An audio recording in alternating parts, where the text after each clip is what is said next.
So, this video, I'm not gonna be talking. Well, I'm talking right now, but shush. So, I'm just gonna be, doing gameplay, playing gameplay in the background.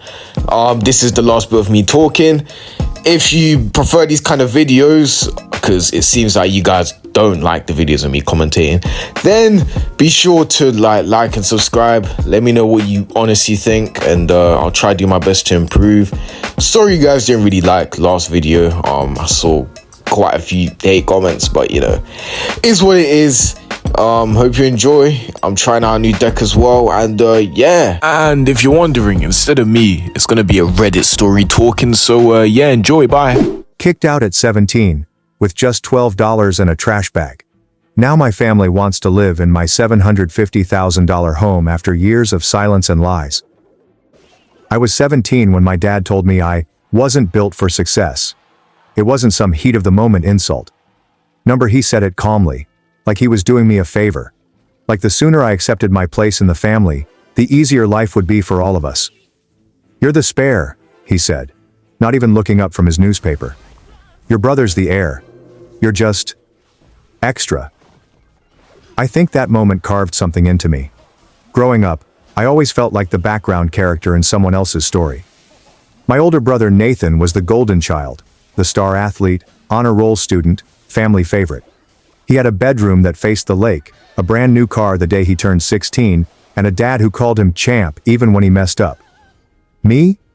I was the one who got hand-me-downs, suspicious glances, and lectures for existing too loudly.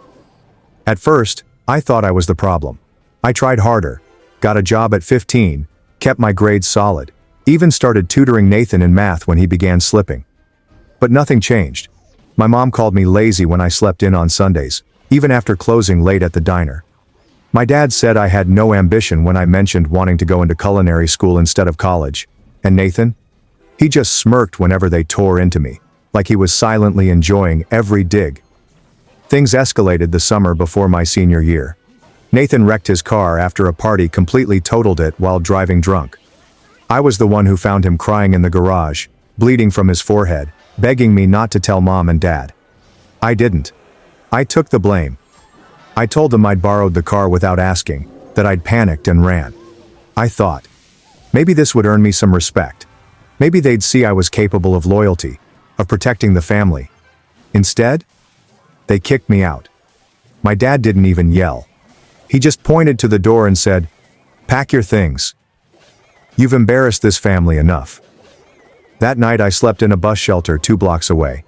The next morning, I walked back to grab my school backpack from the porch, only to find a trash bag with my clothes inside and a note that read, "You're on your own now. Learn something from this." No one checked on me. Not once. My mom told people at church that I'd chosen the streets because I was rebellious. Nathan went on vacation to Florida 2 weeks later, posting beach selfies like nothing had happened. I kept myself alive working double shifts at a convenience store, sleeping in the stockroom on cardboard when the manager wasn't looking. But you know what the worst part was?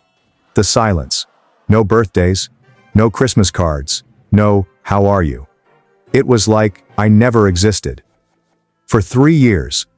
It was only after I got my associate degree in business through community college, after I'd moved 3 towns away and built a tiny freelance marketing business from a library Wi-Fi connection, that I finally felt like maybe, just maybe, I was free of them. Until last month. I got a text from my mom. Just one line. "Is that your face on the billboard off Route 9? Yes, it was. The local Chamber of Commerce had put me up as a young entrepreneur spotlight after I helped several local shops triple their online sales during COVID. It wasn't a huge deal in the big picture, but to me, it was everything. Proof that I wasn't a spare. That I was more than a shadow. 2 hours later, my dad called. I didn't answer. Then came the voicemails. From Nathan. From relatives I hadn't spoken to in years. All of them. Suddenly warm. Suddenly supportive. Suddenly curious about how I was doing. I didn't reply. Not yet. Because I knew. I just knew. They hadn't changed. They were only reaching out because they saw I had something they wanted. And sure enough, the next day, my mom called again. This time she left a message. "We're going through a rough patch. Nathan and his wife might lose their place. We were wondering if you still had that spare room you used to mention. I laughed. Out loud. Because that spare room? It didn't exist. I bought the whole house. And I bought it in cash. I didn't respond to my mom's voicemail. Not that day. Not the next. Not even when my Aunt Janice messaged me on Facebook saying, "You know it would really mean a lot to the family if you stepped up right now." Stepped up? I nearly choked on my coffee. Where were they when I was sleeping under a bus shelter, Aunt Jan? It's funny how people love to use the word family like it's a get-out-of-jail-free card. Like blood somehow erases everything they did, or didn't do. I didn't block them. I didn't rage post. I just stayed silent. But silence, apparently, wasn't enough. The following week, I came home from a client meeting and saw a familiar car parked across the street from my house. A silver Honda Civic. The same one my parents used to drive. I stared at it for a good 5 minutes before I even turned into the driveway. There was no mistaking it. And sure enough, sitting on the porch with a Tupperware container of what I assumed was guilt-laced banana bread, was my mother. She stood up when I got out of the car. "Oh my God, you look so good," she said, arms already reaching. I didn't hug her.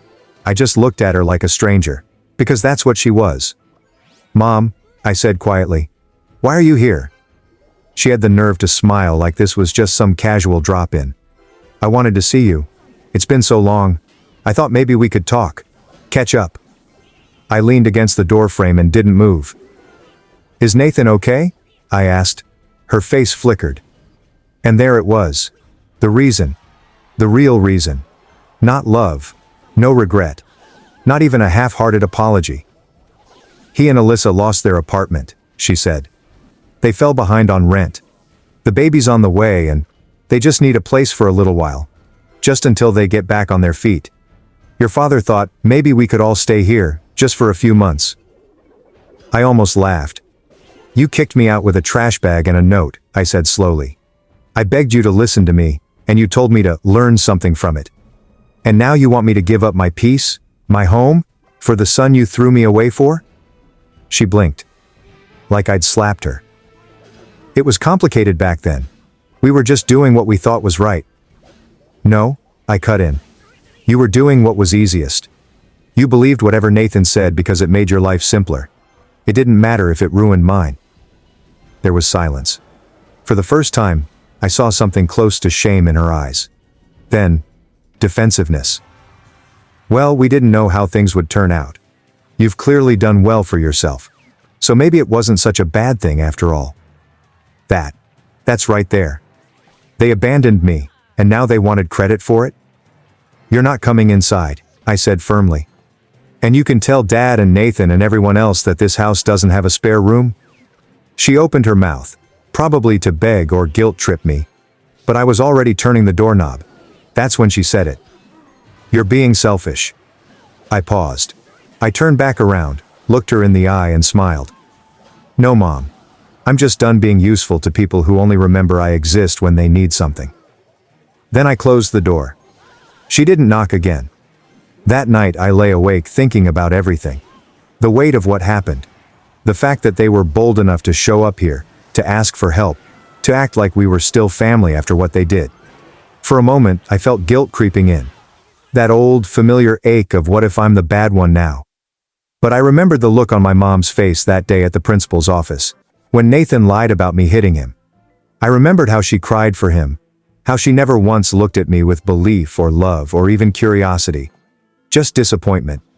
I remembered being dragged from my school, shoved out of my own home. I remembered the silence. I owed them nothing. Still, I wasn't done yet, because part of me wanted, not revenge exactly, but accountability. So I drafted a message, not to them, to my extended family. The cousins, aunts, uncles, people who had heard their version of events for years. People who thought I was troubled, rebellious, angry. I told them everything. I told them about the car crash, the fake confession, the trash bag on the porch, the years of silence, the Tupperware visit. I even attached a screenshot of the text Nathan had sent me years ago, the one where he bragged about how easy it was to get rid of me. I hit send. And for once, I didn't feel afraid. The message took about an hour to ripple through the family group chat. I had muted it years ago, but suddenly my phone wouldn't stop buzzing. Aunt Marie, is this real? I never knew this happened to you. Uncle Leo, your parents said you ran away, that you were doing drugs. Cousin Denise, I always wondered why you disappeared. I'm so sorry. That text from Nathan is disgusting. Message after message poured in. Sympathy, shock, guilt. A few were awkward and unsure, the kind of apologetic attempts that felt more about their discomfort than my pain. But I didn't mind. I hadn't written it for pity. I'd written it for the truth. Then came the last name I expected to show up in my inbox. Alyssa, Nathan's wife. I'm so sorry. I had no idea. He told me you were unstable and violent, that your grandmother took you in after you assaulted your mom. I feel sick. I stared at her message for a while, unsure of how to respond. She messaged again. I left him last night. My breath caught. Apparently she had read the email out loud to Nathan. He laughed at first, then got defensive, then angry. Then he grabbed her phone, tried to delete it, and shouted at her for being naive. Alyssa, 7 months pregnant, and finally done being gaslit, packed a bag, and left for her sister's. She said my message snapped something in her. She saw the pattern now, and knew their baby deserved better. I didn't gloat. I just told her, you did the right thing. That should have been the end of it. But Nathan never did like being exposed. 3 days later, I was leaving my favorite coffee shop, just walking toward my car, when I heard someone call my name. I turned and saw him standing there. Nathan. He looked like a shadow of who he used to be. Unshaven, eyes sunken, wearing the same varsity jacket he'd had since high school, like he was still clinging to the last time anyone thought he was important. You think you're better than me now? He sneered. I didn't answer. He walked closer. Too close. You always played the victim. Even now. What? You want everyone to feel bad for you? You think anyone gives a damn about your sob story? I could smell the cheap beer on his breath. You lied, I said. Calm, quiet. Yeah? He laughed, bitter and sharp. So what? You survived, didn't you? You've got your big house and your little billboard, so quit crying. There was so much I wanted to say. I wanted to scream. I wanted to list every night I cried myself to sleep, every birthday I spent alone, every time I doubted my worth because of him. But I didn't, because he wanted a scene. So I stepped around him, opened my car door, and said just one thing. You lied. I thrived. And now you have to live with that. I left him standing in the parking lot. That night, I had dinner with my grandmother. She was the only one who never needed proof. I told her everything, about the email, the messages, even the run-in with Nathan. She listened, her hands folded neatly in her lap, only nodding occasionally. After I finished, she reached across the table and held my hand. You did good, she said. That was all I needed. A week later, I got a certified letter from my parents' lawyer. Apparently, they were considering defamation proceedings over my email to the family. I laughed, loudly. My own lawyer. Yes, I finally hired one for myself, told me to relax. Their claims were baseless, empty threats. The attached evidence alone, especially Nathan's own written admission, would bury them. I never heard back from their lawyer. They went quiet again. I guess when you stop being useful, you disappear. That's when I decided to do something I hadn't done in years. I framed the note they left on my trash bag that night. You're on your own now. Learn something from this. It hangs in my office now, right next to my Chamber of Commerce award. Some people frame their diplomas. I framed a warning, and turned it into a promise. Spare. That's what he called me. Just a spare. A ghost in the family photo. A seat left empty at dinners. A name barely said aloud unless it followed the phrase, "What's wrong with her?" But do you want to know the cruelest part of being a spare? Spare parts get recycled. And that's exactly what they tried to do. Recycle me. It began again with a knock. Not a voicemail, not a message. Not another car on the street. A knock on my door, just after dusk. I almost didn't answer it. But something in me needed to. When I opened it, I didn't see my father. I saw a man shrinking inside his own body. Gone was the gruff voice. Gone is the superiority. He stood there in a threadbare sweater, holding an envelope. Not a letter. A stack of papers. "I'm signing over the house to you," he said, not even looking at me. "Your grandmother said, you'd earned it more than any of us ever did." My grandmother. That was the moment I knew something was wrong. "She's sick," he added, finally meeting my eyes. No preamble, no manipulation. Just a fact. Cancer. Stage 4. We sat in silence on my porch. The same porch where my mother once begged for a spare room. "She didn't want to tell you," he muttered. "Said it would distract you from your work. Said she was proud." Proud. That word hit harder than anything else he could have said. I stared out at the garden she helped me build last spring. Lavender, rosemary, and marigolds. She called it her living prayer. I could still see the faded gloves hanging over the fence where she forgot them last week. I swallowed my anger. Because this wasn't about them anymore. This was about her. She passed 3 weeks later. At home. My home. The one they once said I didn't deserve. I held her hand as her breaths grew shallower. She wasn't afraid. She just said, "Promise me you'll plant something new every spring. That's how you start over." And then she left me. But not before giving me the final gift. A truth I never expected. I found it in a small wooden box under her bed, sealed with a letter. Her handwriting. Slanted. Neat. Unmistakable. To the granddaughter they never saw. Inside was a stack of old journal entries. Yellowing paper.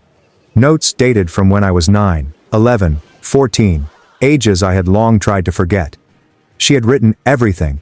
My birthdays were ignored. The bruises. The lies. The way Nathan staged every accusation. The way my mother called me a mistake when she thought no one was listening. Proof. She had documented it all. And at the bottom of the box? A deed transfer for her house. Already notarized. Already signed. She had made me the sole heir. I didn't cry. Not because I wasn't devastated, but because her final act wasn't about sadness. It was justice. She had rewritten our legacy. The funeral was small. I kept it that way on purpose. No open invitation. No family circus. Just a list of names I knew would stand still during silence and not try to rewrite history. But of course, they came anyway. Nathan. My mother.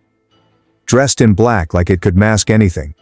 Standing by the edge of the crowd, waiting for a moment to insert themselves. After the final prayer, my mother approached. She didn't cry. She just looked around at the garden, the house, the community of friends and colleagues gathered around me, people who chose me. Then she asked, "Is it true? Did she leave it all to you?" I looked her in the eye and said the one thing she always denied me. Yes. That night, they left a letter on my doorstep. Typed, formal, sterile. A request for temporary accommodation, for healing and transition, it said. They wanted to live in the house. Her house. The same house they'd abandoned her in when she took me in. I sat there for a long time. And then I wrote them back. Dear Mr. and Mrs. Turner, thank you for your interest in staying at the residence located at 49 Maplewood Lane. At this time, all rooms are currently occupied by peace, silence, dignity, and the long overdue scent of lavender. As such, we are unable to accommodate guests who abandoned these values in the past. May you find shelter in the structures you built with your choices. Kindly, the Spare No More. It went viral, because I posted it, and for once, I told my own story. No edits, no shame, no revenge, just the unfiltered truth. People shared it, stitched it, messaged me. Not for drama, but for relief. Because I wasn't alone. There are so many of us. So many spares. Who was actually the whole damn engine? Today I walked through my grandmother's garden and planted something new. Just as I promised. A single white rose bush, named Rebirth. And this time, the story doesn't end with exile or anger. It ends with roots. Because I am not a spare. I am the seed that survived. And that, ladies and gentlemen, is the Reddit story. Kind of ran out of gameplay, but yeah, if you're interested in the story, then you would have stayed as far. So sorry for the blank at the end. If you enjoyed this, better, then just let me know. I don't really know what I'm doing. Hopefully I don't get as much hate as last time, and yeah. Now obviously this is on my story, so I'll give full credit to whoever story I got this from. It will be in the description, and yeah, that's it. Different style of video. I might do this again depending on how this does, and yeah, I'll see you guys next time. Like and subscribe. Cool, bye. Raindrop, drop top, smoking, no cooking, the hot pot. Fucking on your bitch, yeah, that. Cooking up dope in the crock pot. We came from nothing to something, nigga. I don't try nobody, grip the trigger. Call up the gang and they come and get gang. Crack me a river, give you a tissue. Bad and bullshit, bad. Cooking up dope with a ooze. My niggas is sad. We got 30s and 100 rounds too.